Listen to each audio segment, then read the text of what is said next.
Bonjour à tous et bienvenue dans cette vidéo de préparation à la certification Java dans laquelle nous allons parler des streams de primitives. Dans les vidéos précédentes, on a parlé des streams de façon générale et également des parallèles streams.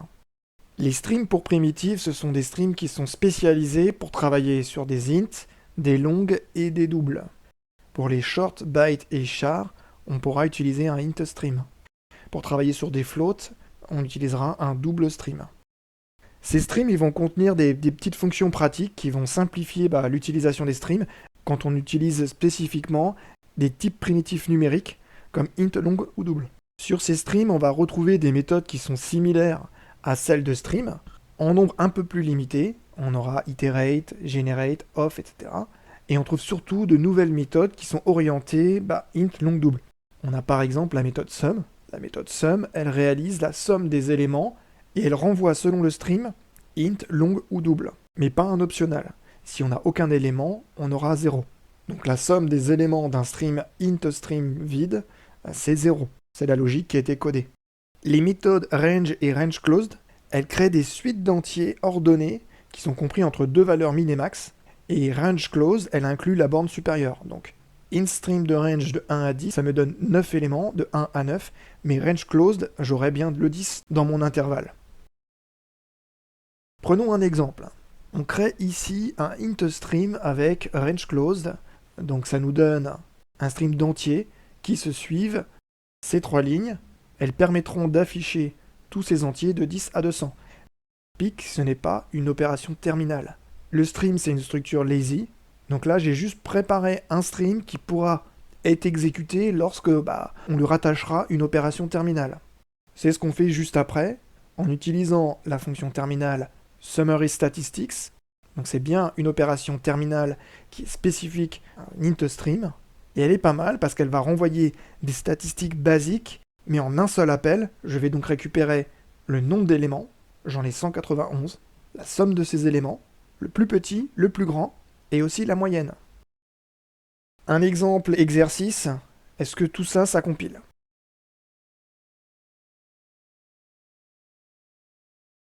Le code, il compile pas, mais voyons pourquoi. On crée un int stream en itérant de 1 jusqu'à une certaine valeur qui ne doit pas dépasser 100. Et nos valeurs, elles sont choisies de la façon suivante. Je prends mon premier élément, puis je crée un deuxième élément qui est égal à mon élément au carré.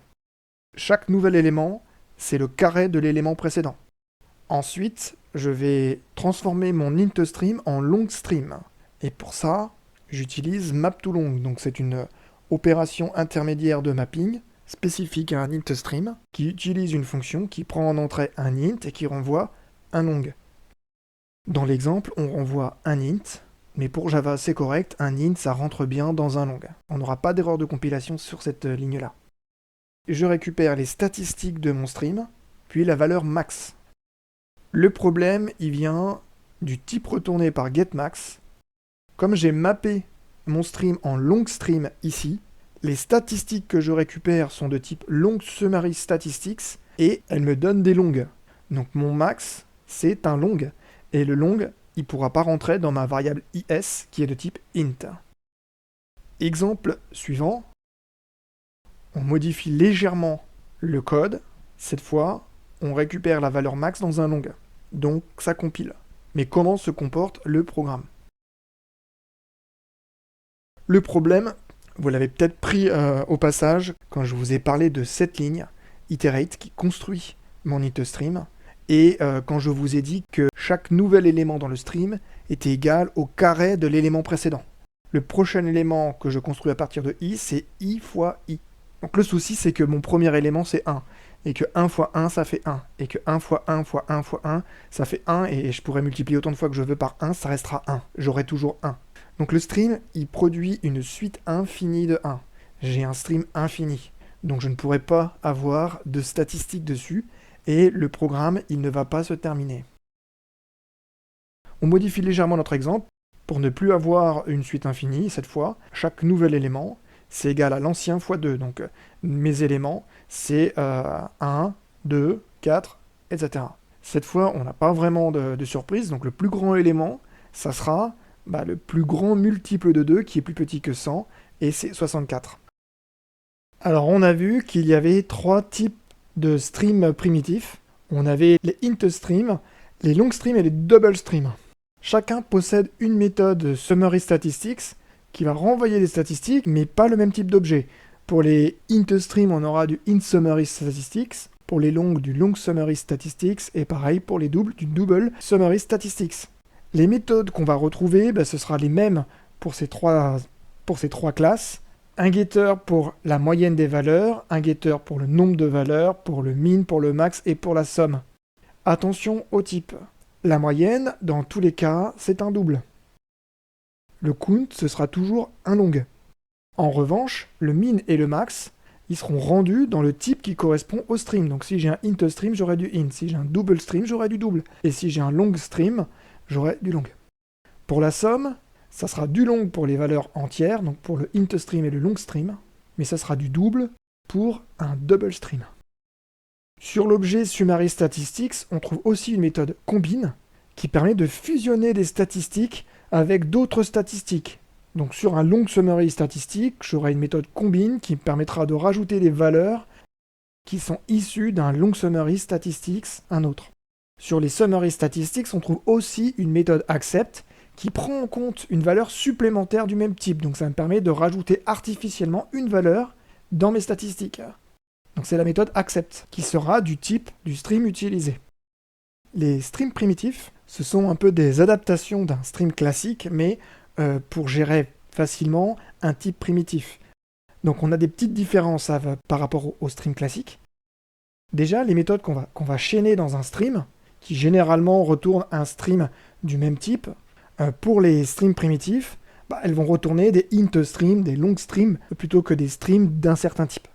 Les méthodes qui retournaient des optionals pour un stream, là, pour un stream primitif, elles vont renvoyer des déclinaisons d'optional, mais pour les types primitifs. Donc on va avoir de nouvelles classes à connaître, optional int, optional double, etc.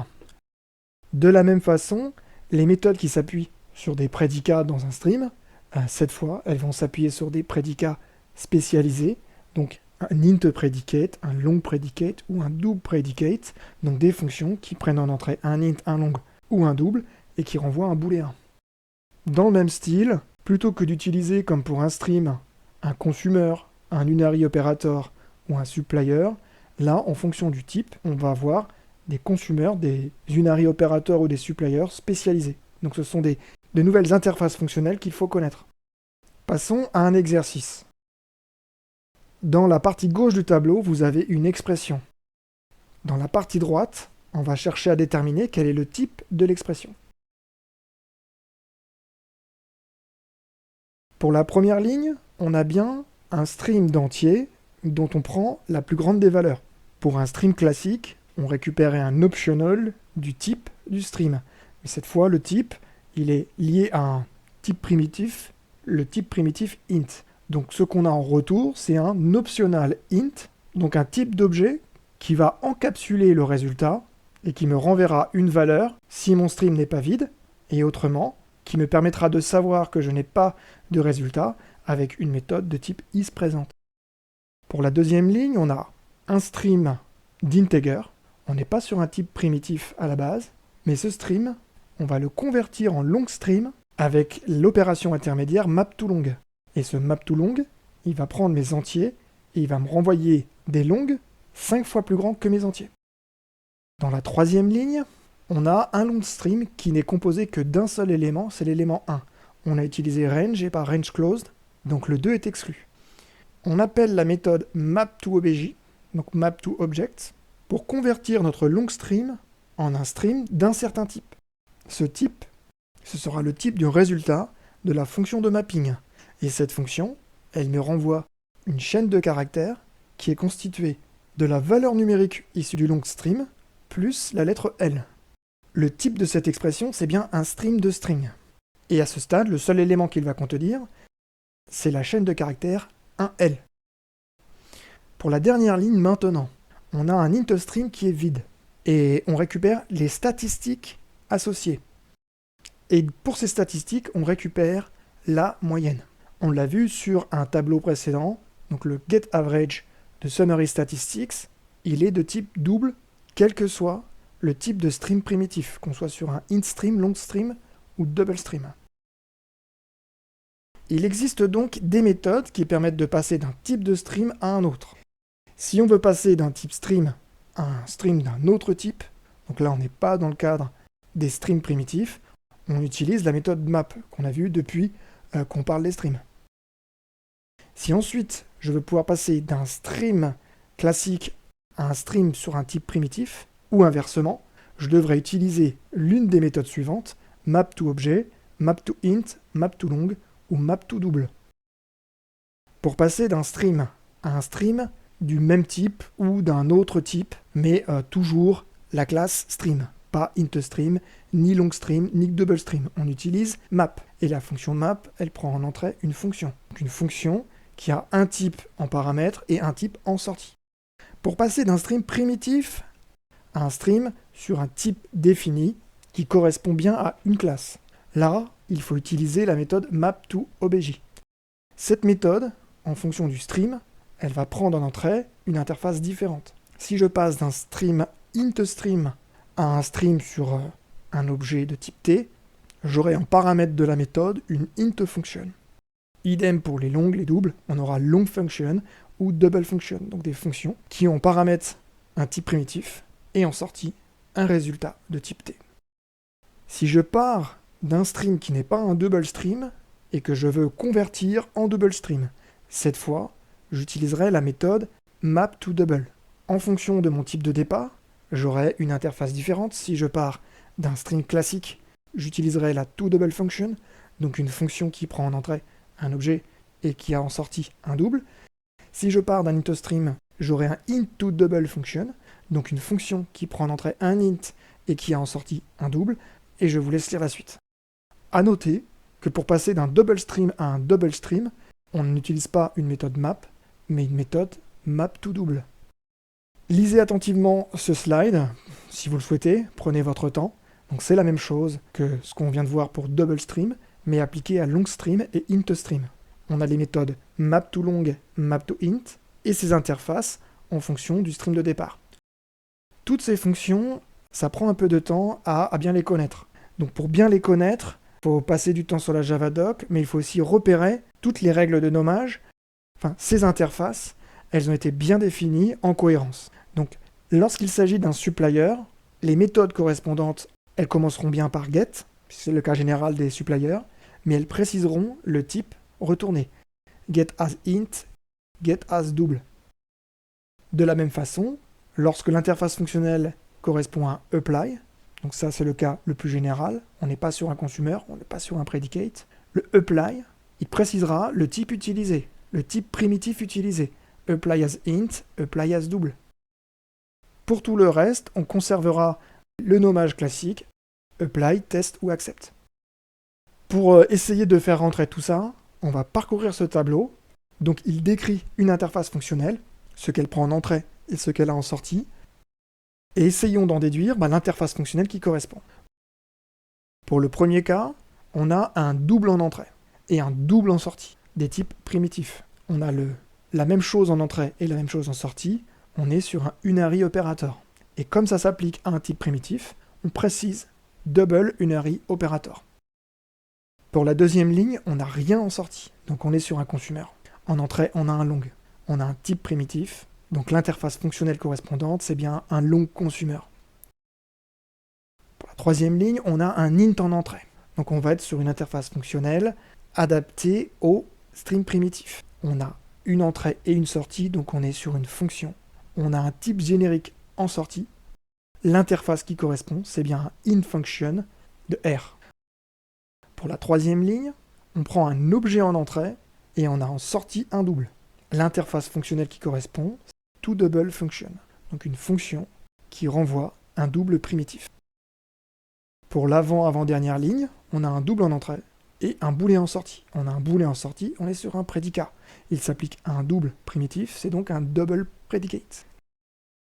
L'avant-dernière ligne, on a un long en entrée, un double en sortie. Cette fois, on fait une conversion de type primitif. de long à double, on est sur une long to double function. Pour terminer, on a un type E et un long en entrée, et pas de sortie. Donc on est sur un consumer puisqu'on n'a pas de sortie. Et là, cette fois, la curiosité, c'est qu'on consomme un objet et un long.